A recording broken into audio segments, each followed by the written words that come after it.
Support for Faith on Trial and Iowa Catholic Radio provided in part by Imogene Ingredients.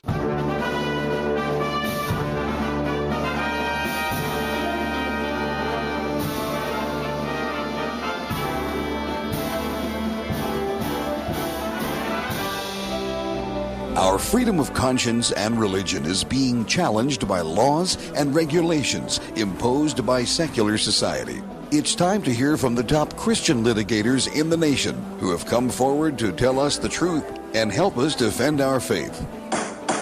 Hear ye, hear ye. All rise. Faith on Trial with Defender of the Faith, Deacon Mike Mano, is in session. And welcome back to Faith on Trial. I'm Deacon Mike Mano, your host, along with Gina Noll, who's sitting in the studio with me. Good morning, Gina. How are you? I'm well. Glad to be here, Deacon Mike. Yes, well, we're glad to have you here. Yes. We'd rather have you here than someplace else. Thank you very much. I am happy to be here. And today we're having an in-studio guest, so it's even better to be in the studio. That's right. And our in-studio guest is none other than the Attorney General of Iowa, Brenna Bird. Brenna Bird, and yes. We're going to talk to her about a number of things. We're always happy to talk with General Bird. She's doing a good job as Attorney General and has a lot of information for us that our listeners might find helpful. We'll have to ask her how it's going. It's been a year since she was elected to that post after a long-term Attorney General, Tom Miller, was ousted. Mm-hmm. And she's had a lot on her plate, and it'll be interesting to get an update from her, and most especially specifics on the current case in the Iowa Supreme Court. The heartbeat bill, right. The heartbeat bill. Talk about that. And then I got a couple of curves I want to throw her, too, when she gets here. Oh, no. Talk about things. Yeah. That's a lawyer thing. I'm going to have to step back and watch you to duke it out, because I don't understand the lawyering. No, it's not that. I sent you some of the stuff you may not realize I wanted to ask Brenna about it, but... yeah. Well, good. Hopefully, she's a very bright lady. She'll answer. She'll answer. She'll know what I'm talking about and want to answer. That's true. Right. And then after Attorney General Bird, we're going to have Shawn Carney, who is the president and CEO of 40 Days for Life. And they're handling this lawsuit from Mark Hulk against the Biden Department of Justice over the handling of his case. I think this story is very interesting. I got a little bit of background in the CatholicVote.org loop one morning. I thought, how do you file a suit? I thought there was some kind of immunity that government agencies have in these kinds of Sovereign immunity is what it's called. Oh, that's right. And I don't know, it may not apply to this. So we will see. We'll talk to Shawn and see what he says. That's why we have him on the radio. I think Mark Hoke and his family deserve some sort of retribution, or they certainly do. And when you listen to the whole story and realize what a sham it was, and they're suffering from all that the government did to them. Right. And they did it deliberately. They inflicted this harm deliberately. Absolutely. Especially since they had a case they knew they could not win, and they didn't. Well, it didn't take the jury more than an hour to come back. Exactly. And their methods and motives don't follow normal DOJ or FBI protocols, according to some of the suspendables. And it doesn't follow normal judicial proceedings. They had offered to take Mr. Hulk in and turn him in. His attorneys did, and the Department of Justice made no reply to that. Instead, they sent a SWAT team to his home one morning when his kids were there playing, and with guns drawn and quite a scene. It was more a publicity stunt, in my opinion. It was less a publicity stunt than a message to pro-lifers everywhere. Well, right. Yeah. Right. Yeah, stop this. All right, do you have a prayer to open us up with? I do. Today I have a prayer for peace. In the name of the Father, and the Son, and the Holy Spirit, amen. God of peace, bring your peace into our violent world. Peace in the hearts of all men and women, and peace among the nations of this earth. Turn to your way of love those whose hearts and minds are consumed with hatred. Strengthen us all in hope, and give us the wisdom and courage to work tirelessly for a world where true peace and love reign among the nations and in the hearts of all. Amen. Amen. Thank you very much, Jeannie. We will be right back after these messages with Brenna Bird, the Iowa Attorney General. You're listening to Faith on Trial on the Iowa Catholic Radio Network.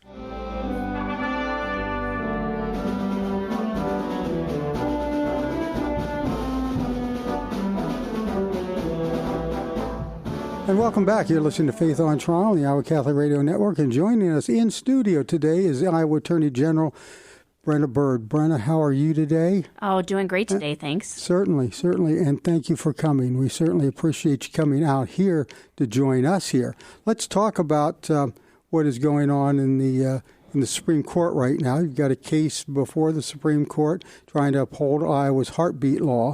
Give us a little summary of what has happened and then where we're going looking forward. Yes. So as Iowa's Attorney General, we are defending our heartbeat law that was passed by an even bigger margin than before by the legislature and signed by Governor Reynolds during a special session. And really appreciate the leadership of the legislature and the governor on that. Such an important issue. That issue is before the Iowa Supreme Court. In the past, my predecessor, the prior Attorney General, did not defend Iowa's heartbeat law, and that has changed. We have put the full force of our office behind defending and upholding the heartbeat law.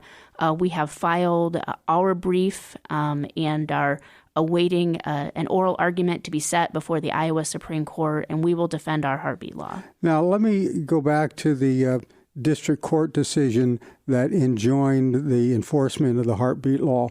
Why was that enjoined?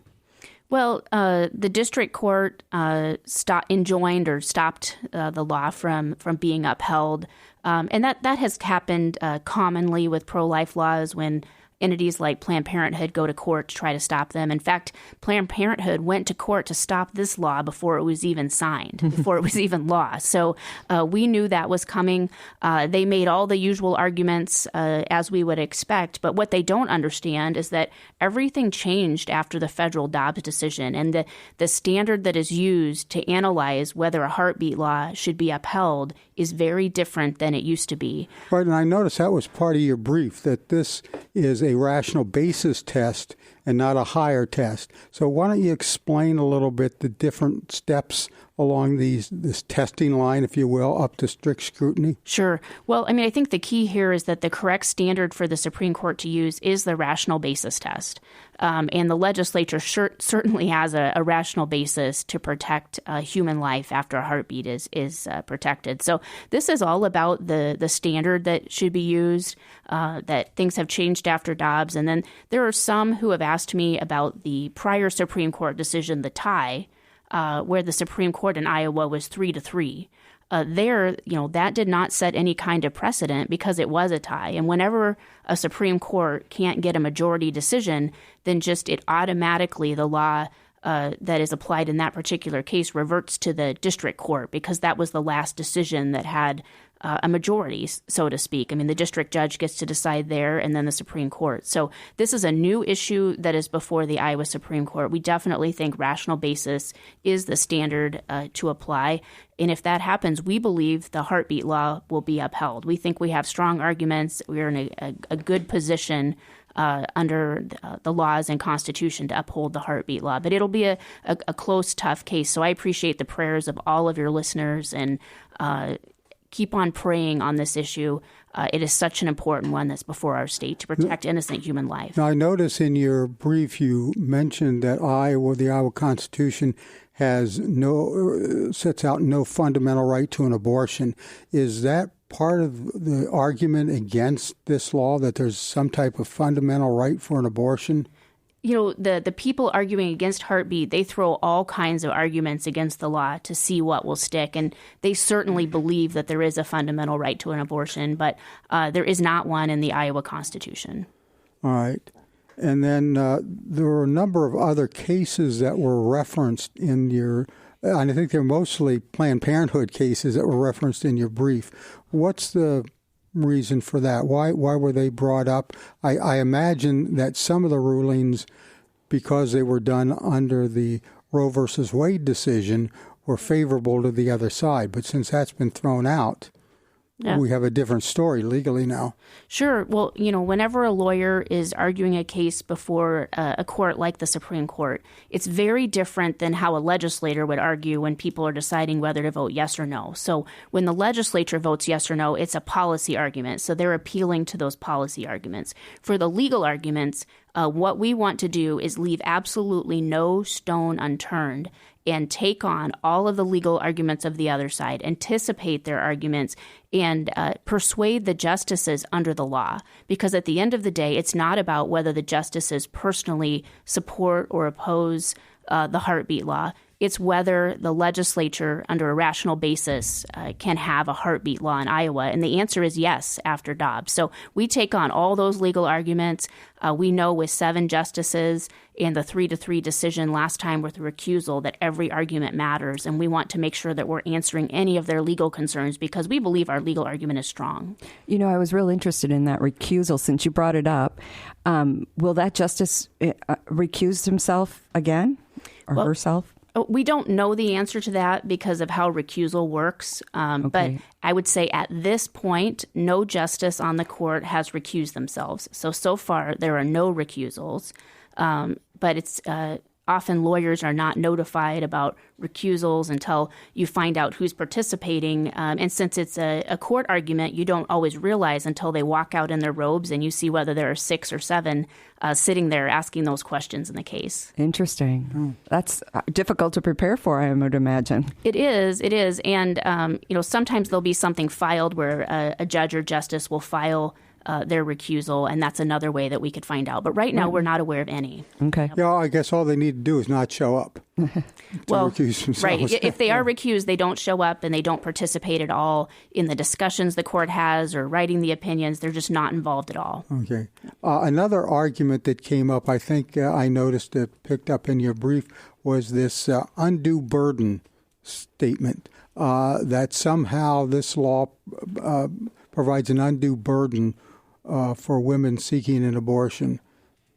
How does that play in relation to the Dobbs decision now? Yeah. Well, after Dobbs, the correct standard is rational basis. And that's the standard that we believe the court should apply there is the rational basis standard. Everything changed after Dobbs. It was left up to the states to decide how they would regulate abortion in their state. Well, that undue burden came from the Casey decision, did it not? It did, yeah. And that was thrown out with Dobbs. Yes. The Casey decision, I couldn't even tell you the year. It was a long time ago. Yes, the undue burden standard came from that. Yeah.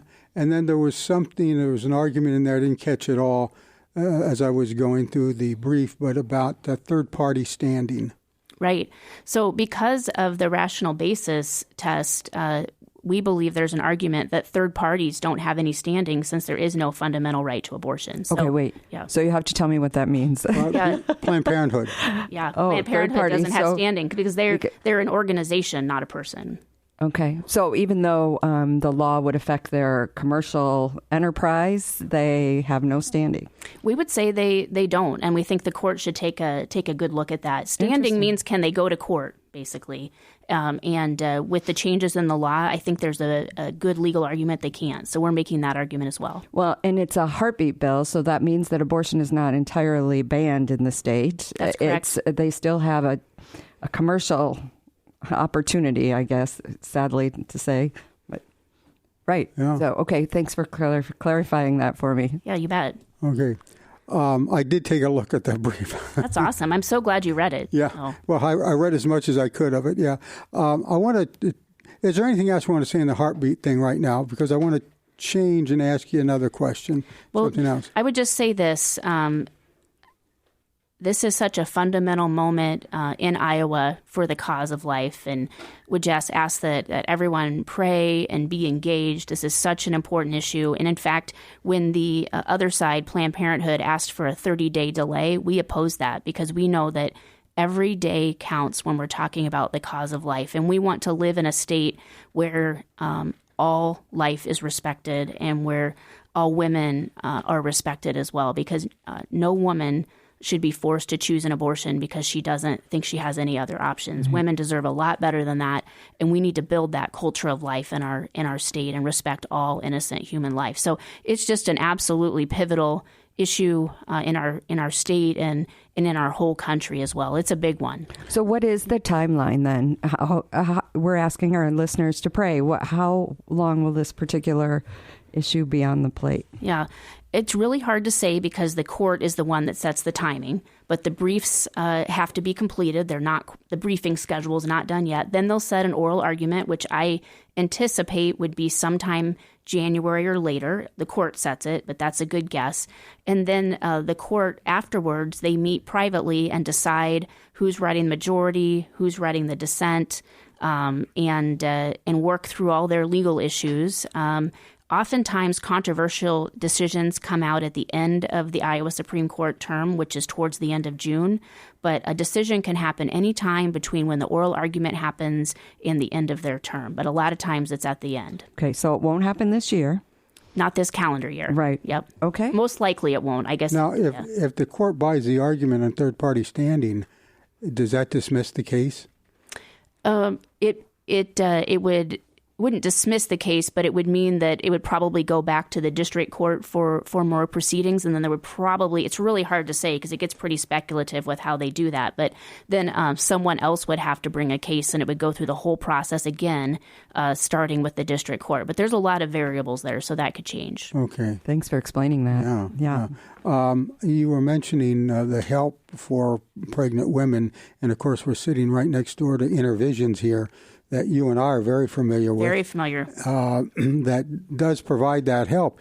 Yet there are some people now that are trying to challenge that. I noticed there was a letter that some of the, blue state attorney generals sent to the Department of Justice wanting to clamp down on these pregnancy centers. Is there any movement in Iowa to do that? I think... First of all, I think what the pregnancy centers do in Iowa, Intervisions is a great example of that. And I was on the board for a while there, and I know how important the work that the staff and volunteers do is to give women options so that they understand that that's not their only option, and they have real choices, and that they should never feel like an abortion is their only option or they don't have any choices, which is often the case. And just to support women in that time. And the issue here is, I'll just say this, it really surprises me. If they really say they're pro-choice, then they should mean that women get to choose. And so if women get to choose, then shouldn't a woman be able to choose to go to a pregnancy center and get the support there from the compassionate nurses and other people there? But I think the issue there is that really they are pro-abortion, not pro-women having different choices. And so the pregnancy centers are really a threat to the abortion industry because they give women the tools they need to make those decisions about what they're going to do going forward. Are they going to parent, go through adoption? What other resources do they need just besides medical care, which is important? Right. Do they need help with housing? Do they need parenting help? Do they need help because of domestic violence? What is it that would help them the most so that they can focus on the issues before them? And it's really disturbing what we're seeing happening with some of the the online programs that rate different places like Yelp and things like that, where they will have false and misleading information out there about pregnancy centers, because it's a great resource for women to have to be able to go to that supportive environment and get help, not just get offered an abortion. Yeah. And oftentimes those centers are the one place where you can find a way to eliminate the barrier that the woman is facing in terms of giving birth, carrying that pregnancy to term. Yeah. And I think even people who might not be pro-life might agree on this. No woman should be forced to choose an abortion because she's poor or doesn't have the money or is having a hard time finding a place to live or is worried about childcare. Those are all temporary problems. They're big problems. Of course they are. Yeah. But no woman should ever feel like abortion's the only option in that situation. Well, and what about... as some of our actresses in Hollywood have expressed, my career was on the line. That's a horrible reason to, and it sends the wrong message to our young ladies in these situations. Yeah, it does send the wrong message, and also we want to be there to help people with compassion and care. That's good. Yeah. And then, of course, we had some states, some blue states, that required these pro-life centers to refer people to abortions. They had to give them the information, whether they wanted it or not. Those were struck down, fortunately, in the courts. But, there is an animus against pro-life people and in favor of the actual abortion as opposed to, as you put it, Jen, with a choice. Right. Yeah, if they really cared about options, then they would go about this completely differently. And that just shows us how important it is to have different options. I know I'm from Dexter, and we have a clinic in Stewart just a few miles away that helps people. And when we're seeing them pop up all over the state so that women have options and choices and help when they're facing an unplanned pregnancy or an STD. Okay. Now I want to change subject here for a few minutes and go to the Board of Regents and their decision on DEI. And I think that comes out of a mandate from the legislature, from Senate File 350 or something like that was passed last year. But we notice now that there's some more people that are coming out against this DEI concept, diversity, equity, and inclusion. And we, especially last week, we discussed very briefly, Jeannie and I did, about Barry Weiss, who is formerly with the New York Times, a very liberal journalist. She has come out with a scathing article saying, "End DEI." What say you about DEI, and how is this affecting not only the Regents institutions, but society? Yeah. Well, I think it's really important that people know what DEI, which is, I think, supposed to stand for diversity, equity, and inclusion. Right. But ironically, it excludes a lot of people, too. So it definitely doesn't help people of faith, you name it. It's not really about equity, inclusion, and diversity. It's about an agenda.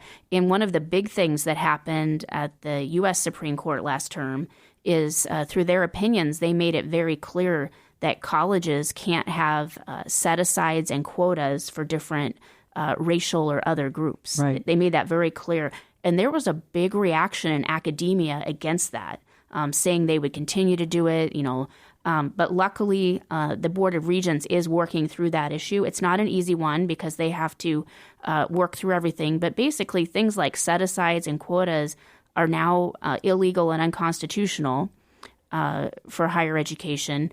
But also they need to look at all of their programs and make sure that they're complying with the law there. It's a big change. I know that they are working through all of that. Now, that doesn't mean that people shouldn't try to be kind or inclusive, welcoming. All of those things are good. But we're talking about set-asides and quotas, and it's a type of orthodoxy that were forcing people to agree with, or they were left out, and it just applied to certain people. And it appears to me what they were doing is dividing people up into different tribes, and when needed, pitting one tribe against another. Yeah, it had a lot of problems, and I think it'll take a while before college campuses and universities are back to what it should be, which is a level playing field for everyone to participate and to be involved. Yeah. Well, and it should be exactly that, a place for interactions between individuals, and a safe place to explore ideas and philosophies and help our students grow in their character. That's right. And then sometimes at a college or university, a student might be exposed to an idea they don't like or they find offensive. That's pretty normal when it comes to free speech. Yeah.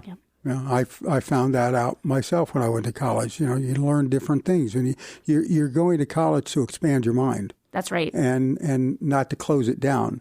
And I think what DEI did was close a lot of that down. And I know Gene and I have been talking about this for years on this program, right. DEI. And it seems that wherever a DEI program is started, it runs into problems because people start bickering among themselves. It stirs up problems that don't exist in order to facilitate the facilitator of the DEI program. That's right. Yeah. And you've taught me, and our guests have taught me about the threads of Marxism that run through this philosophy and ideology. That's right. Right. Yeah. So anyway, you're doing a good job. Well, thank you. And we appreciate your time coming in. Unfortunately, we're out of time right now, but we appreciate your time coming in anytime.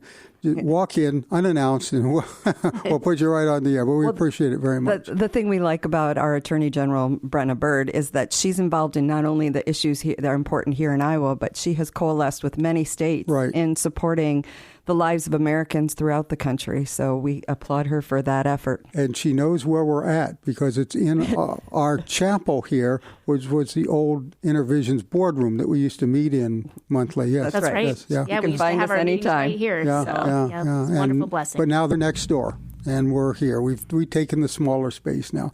But anyway, Attorney General Brenna Bird, thank you very much for joining us today. We appreciate it. Thank you. Certainly. And we're going to be right back after these messages with the founder of 40 Days for Life, who is handling the Marr Hulk case.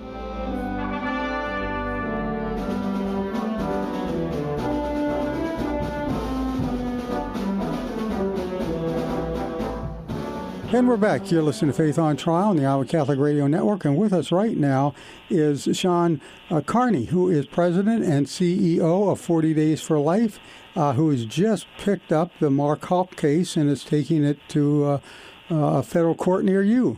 Shawn, how are you? Good. Thanks for having me. Certainly. All right, tell us a little bit about how you got involved in the Marr Hulk case. I notice you're involved in some other lawsuits, but how 40 Days for Life is now suing the Biden Justice Department. Yeah, we are. We're suing the DOJ on behalf of Marr Hulk and his family. We've known Mark a long time. He's been a volunteer for 40 Days for Life since 2007. And it was during a 40 Days for Life campaign when he had this initial incident where this Planned Parenthood escort was cursing at his son, and he shoved the guy because the guy just wouldn't stop. I think it's interesting to point out, because we've been following this case too. He was half a block away from the entrance of the clinic when that happened, and the local and state people did not prosecute that. Correct. Right. The police didn't press charges. The local DA, who's pro-abortion, didn't press charges. And like you said, even though this incident was a block and a half away from Planned Parenthood, out of nowhere, Mark received a target letter from the FBI and the DOJ saying that he was being charged with the FACE Act, which is the Freedom of Access to Clinics. And so our lawyer then represented him from the very beginning, sent a letter to the DOJ saying, hey, this is a big deal, like he'll turn himself in. And they ignored that letter from his lawyers and then raided his home a year ago. And, gunpoint, over 20 armed agents. They shackled his feet. They put him in handcuffs. They chained him to a table for 6 hours. They treated him like he was an ISIS terrorist. And it was just absurd. And thank God a jury in Philly acquitted Mark in less than an hour. The DOJ has a 98% conviction rate. If you get charged with something, you're finished, okay? And Mark was facing up to 11 years. The DOJ came to him at 5:30 in the afternoon on January 6th. No irony there, right. No intimidation factor there. And they offered him a deal this last January. And he turned it down. And that is easier said than done. He took a big risk. It's a huge risk. He could be 11 years in the penitentiary, and he turned it down because he knew that they would come after every pro-life person, every Catholic person, and so we're suing them. You can't sue the government where we have English law. The king is not subject to his own law, except in cases with civil rights or religious liberty. So we have a great case. Sovereign immunity does not apply in this case. It does not. Good. It's a very important point, and we have great lawyers who specialize in this type of law working on the case. We also have a former DOJ prosecutor who has recently joined 40 Days for Life to work on this case. And it's just sad because there are many great men and women in the DOJ. We've worked with them for many years through all the administrations, and we've had no issue until the overturning of Roe versus Wade. And we went through a stretch where we got 1 to 2 harassing inquiries from the DOJ per week, 1 to 2 per week. it's just out of nowhere. And, of course, 40 Days for Life didn't change. We didn't all of a sudden become violent and, anti-government. The DOJ changed, and they need to be held accountable. And this is one of those things where, your uncle is like ranting at the television when he's complaining about the DOJ, but ultimately he can't really do anything about it. None of us can, but Mark Houck can, and 40 Days for Life can, and that's exactly what we're doing. Now, what's the basis for the lawsuit? What is the claim? Well, number one, it's excessive use of force. It's also the bigotry that he was obviously pinpointed because he was pro-life, and just the harm done to his family and his children. But the malicious use of force is the main claim. I think there was an assistant attorney general, and I think her name was Gupta. I'm not sure. But was in charge of, I think, the Civil Rights Division, who shortly after the Dobbs decision indicated that there would be more, and she gave a speech somewhere, there would be more activity against pro-life centers because of the overturning of Roe. Oh. Yes, you're exactly right. And, you didn't overturn Roe, and I didn't overturn Roe. The Supreme Court overturned Roe. It's the same group that gave us Roe. And so if the DOJ is mad about abortion rights in America, they need to go talk to the Supreme Court. They don't need to harass pro-life Americans. Well, they did. They sent their crowds to their house to harass them.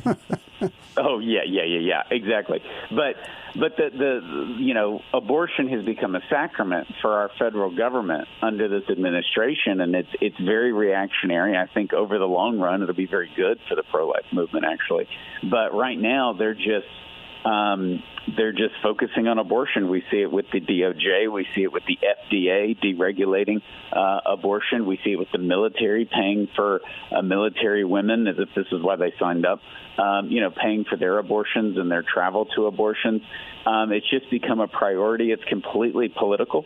The action of the DOJ is completely political. We see that with the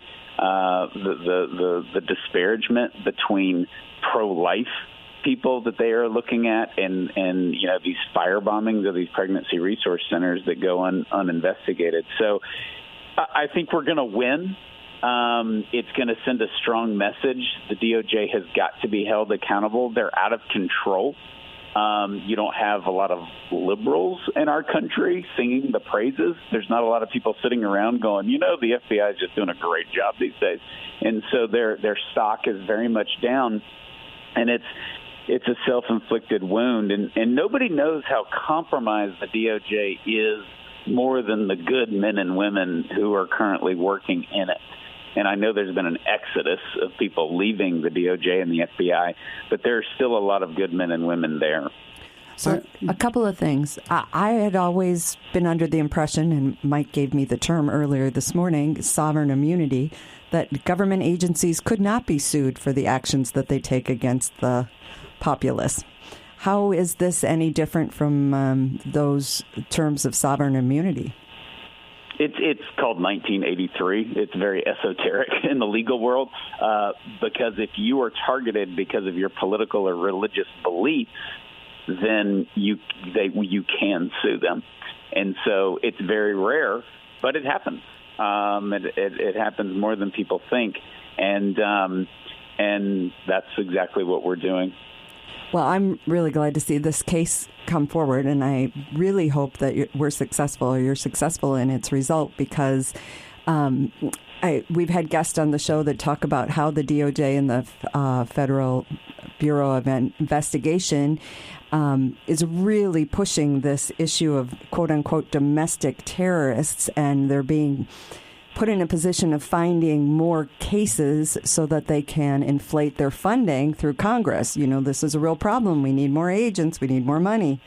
And people like Mark Houck and his case is simply one really good example of how this is being played out. Yeah, I'm wondering, Shawn, if you're picking up any information on other illegal attacks against Catholics, because we know that the FBI has been investigating we Catholics, especially traditional Catholics, as white supremacists or whatever. We've had on the the FBI whistleblower, Mr. Seraphin, several times talking about this. Are you picking up anything from the ground out there? Yeah, just what you said, which is what the whistleblowers have said who have left the FBI. We saw the leak in Virginia where they were targeting Catholics. Merrick Garland was hammered about that and said he had, no knowledge of it. He's given a lot of non-answer answers on a lot of this in these hearings. But what the problem with those leaks, the problem with the Mark Houck cases, and the problem with these whistleblowers saying, yeah, this is going on, is the U.S. populace just doesn't trust the FBI or the DOJ. And that's a shame, but they've done it to themselves. We want the FBI, right? We want them kicking down the doors of sex traffickers and drug lords and hauling them into prison. This is what we pay them to do, and more often than not, they do a fantastic job at it. We don't want them monitoring us because of our religion or because we're pro-life. And by the way, this isn't we're not like these crazy people with random beliefs out in the woods, with a megaphone. Half the country is pro-life. I mean, this is a very common political viewpoint. We have millions of people in our country who physically go out to peacefully and law-abidingly pray outside of abortion facilities. Mark Houck he's not an alien. He's not the only one doing it, right? And so it's just a very odd discriminatory course of action that they've taken, and anytime you ask them about it, they just deny it or don't address it, and that creates a lot of mistrust. Have you seen, since the Mark Houck verdict came in, have you seen a decline in any of the prosecutions for violation of the FACE Act? Yes, that's a great question. I'd have to look at the calendar for some of them because there have been some, but I don't think that there have been any since late January. Mm-hmm. But that's a great point, and the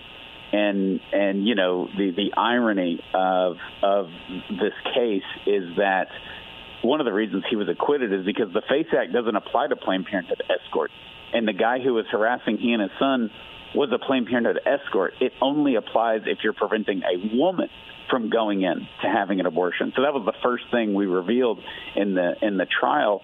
The other thing is that the Planned Parenthood escort, was actually preventing a woman from going into a pregnancy center across the street from that Planned Parenthood in Philly. And that is a violation of the FACE Act, and we'll be taking action on that as well. And so remember, the FACE Act protects pregnancy centers also. And so it's literally the opposite. It's not that Mark committed the FACE Act, it's that the Planned Parenthood escort did. Yeah, it's a two-sided coin. Correct. Yeah. All right. What kind of response are you getting to your lawsuit that of people that may come in as amicus parties? I guess amicus as amicus briefs. I said amicus parties, but amicus isn't a party, but you get the idea that are supporting you with filing amicus briefs and things like that.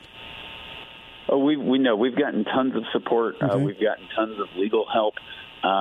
We're raising money, obviously, to pay for the legal help. Good. In addition to continuing our growing mission. But we have to protect our mission, and this has been a real problem, unfortunately. The last 2 or 3 years for 40 Days for Life, we're the largest pro-life organization in the world. We're in 1,600 cities, and we have to deal with free speech. It's what makes us very unique, is that this is always an issue. The United States has become very hostile. The UK has become very hostile. Germany, ironically, has become very friendly to free speech because they don't want to go back to their dark history. Mm-hmm. But the last few years we expanded, and this year we really expanded our legal arm and added more attorneys because we have to protect our mission. And 40 Days for Life is at an all-time high as far as demand for 40 Days for Life since the overturning of Roe v. Wade, because this goes back to the grassroots. And there's just some places politically you're not going to end abortion. California, New Jersey, now Ohio, unfortunately. And it becomes market driven. And that's, of course, what we focus on and what the Pregnancy Resource Centers focus on. And would some of that be because the Roe was overturned and it's back to 50 different states to decide how this issue will be handled, and that creates kind of a shotgun effect for people supporting life on a national level? Absolutely. And that's why we've added more volunteers since the overturning of Roe. We're winning. I know it doesn't always feel that way with the elections, but we are winning across the board. There's 23 states that have either banned or highly restricted or regulated abortion. Since the overturning of Roe, there are 7 that have protected abortion rights, the most recent being, of course, Ohio. And so, we're winning, and people want to be part of a winner. And there were a lot of people that just were pro-life, but they really didn't do anything. And the overturning of Roe gave them hope. And I know for us, we saw a huge increase in volunteers since the overturning of Roe versus Wade, and we've worked hard to keep up with our growth. It's hard, but we've kept up with the growth, and we've expanded our legal arm to protect our mission. Well, we're going to try and help you expand that problem of trying to keep up with your growth. If you let us know how our listeners can get a hold of 40 Days for Life and find out a little bit more about what you're doing and follow you and maybe even volunteer or donate. Absolutely. You can go to our website, 40daysforlife.com. It's the number 40. If you want to donate, you definitely can. It'll be matched this week. We have a matching challenge over the next few days. So that's deeply appreciated. But volunteering is most important, and you'll see all of our locations. We have 40 Days for Life 365. Those are vigils that go year-round outside of abortion facilities. We also have a free podcast, which is the best way to kind of keep up on current events and what's going on in the pro-life movement. We just released a podcast on the Mark Houck case, and so that's a great resource. And we also have a quarterly magazine that's free, and so people can sign up for that as well. Very good. Well, certainly appreciate your time today, and we certainly appreciate what you're doing for Mark Houck and what you're doing for the pro-life movement. We appreciate that, and we wish you well, and we'll keep you in our prayers. God bless you. Thank you so much. God bless. Thank you for joining us today. Shawn Carney, who is the president and CEO of 40 Days for Life. We'll be right back after these messages. You're listening to Faith on Trial on the Iowa Catholic Radio Network.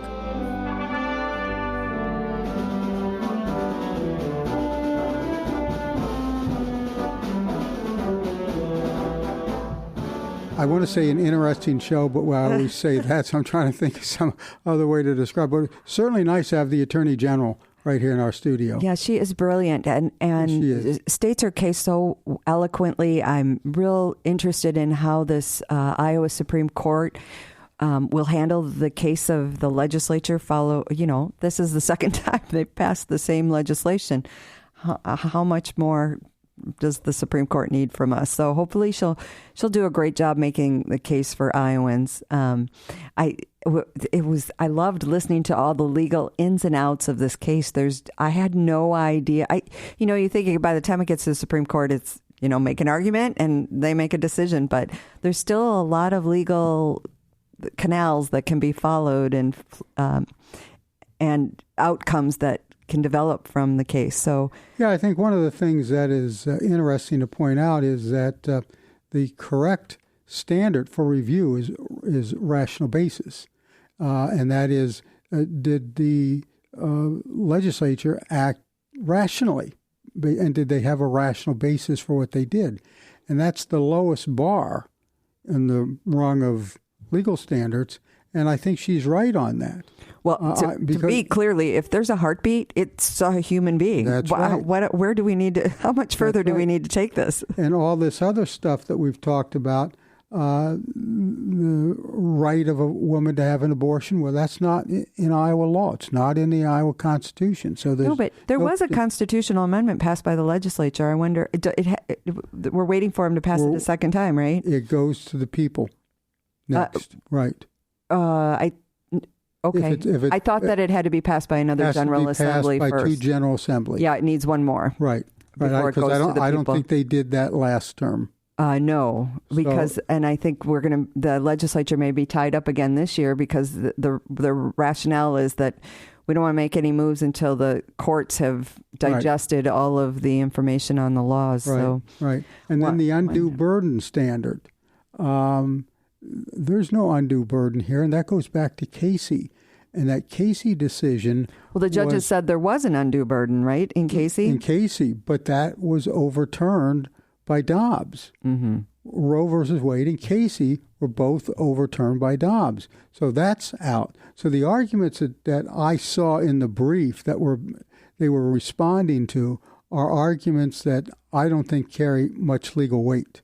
Now, so they're going to carry some emotional weight. They're going to carry some political weight, but the legal weight is what the court should be interested in. And that's what they have to look at. Well, and until hearts and minds are turned towards truth and goodness in this particular issue, we're going to struggle with this That's right. in the public. That's right.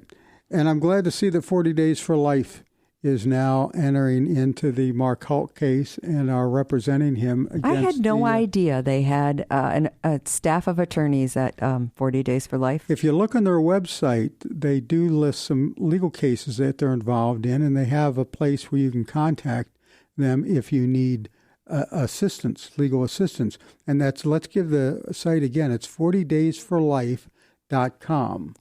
And you can find out all you need to find out about the organization there and what's going on with Marr Hulk. And they mentioned they had podcasts now. Well, and I can't wait to start listening to that podcast. I had no idea about that either. And I hope I'm going to listen because you give up hope listening to the commercial media or the mass media in the United States because you feel like the pro-choice issues are winning and life is losing. And I'm sure the podcast will show us great hope. Well, they're somewhat winning on lies. Like we talked about last week, remember Ms. Cole, who was on from the Cedar Rapids Gazette, talked about how the opponents were arguing about book banning, and there was no book banning going on. But that's what happens. You get these catchphrases that people latch on to, and they turn out to be promoting an untruth. Right. Misstatement. So we have to watch that and pray for these people. Interesting talk about DEI. Yeah, we poked a little bit of that in with the Board of Regents here in Iowa. Yeah, we talked a little bit about it last week, but we didn't have enough time to go into it. But what DEI does, diversity, equity, and inclusion, is it divides up people really into groups or tribes and then really pits winners them and together. losers of those tribes. Right. Yeah. And it decides that one tribe or one group is the oppressor and another is the oppressed. And so you do everything you can to put on the scale on the side of the oppressed party against the oppressor, which jumbles everything up. And like I mentioned earlier, people are starting to come out against this concept now. And Barry Weiss is a very influential journalist who wrote, and the title of her article is NDEI. You know, she doesn't make any bones about it that this thing is wrong. And not only is that the title, but she really did a great job of detailing the negative effects of society by this ideology that we've been wrapped around for the last, growing intensely the last 4 or 5 years. And we have talked about this many, many times in the program. And usually where these DEI facilitators show up or there's a vice president of diversity, inclusion, equity and inclusion is hired, things just kind of go to hell in a handbasket after that because they end up pitting people against one another. And that's not the way we should be. Exactly not. And it's not healthy for society and it's not healthy for our youth and building up strong and good leaders for all of us. Right. All right. I think we're pretty much out of time now. So let's go to our Defender's Prayer. St. Michael the Archangel, defend us in battle. Be our protection against the wickedness and snares of the devil. May God rebuke him, we humbly pray, and do thou, O Prince of the heavenly host, by the power of God, thrust into hell Satan and all the evil spirits who prowl about the world, seeking the ruin of souls. Amen. Thank you for joining us today. We'll be back again next week. In the meantime, have a blessed and peaceful week. But remember, Dr. David Andrews of EWTN's Called to Communion will be our guest speaker at our Embassy Suites, in the Embassy Suites downtown, at our dinner on December 8th. December 8th. You might want to make a... All are welcome. Point of that, right? Come. And then next week, we're going to have the story of a militant atheist who is now a Catholic deacon, and we're going to talk about a history professor who wrote a book about Catholics preserving liberty in the early days of our country. So thank you for joining us. We will see you next week. And again, make sure you go to church this week and take your kids. Our freedom of conscience and religion is being challenged by laws and regulations imposed by secular society. Faith on Trial, with Defender of the Faith, Deacon Mike Mano. Faith on Trial on Iowa Catholic Radio, iowacatholicradio.com, and the Iowa Catholic Radio app. Support for Faith on Trial and Iowa Catholic Radio provided in part by Imogene Ingredients.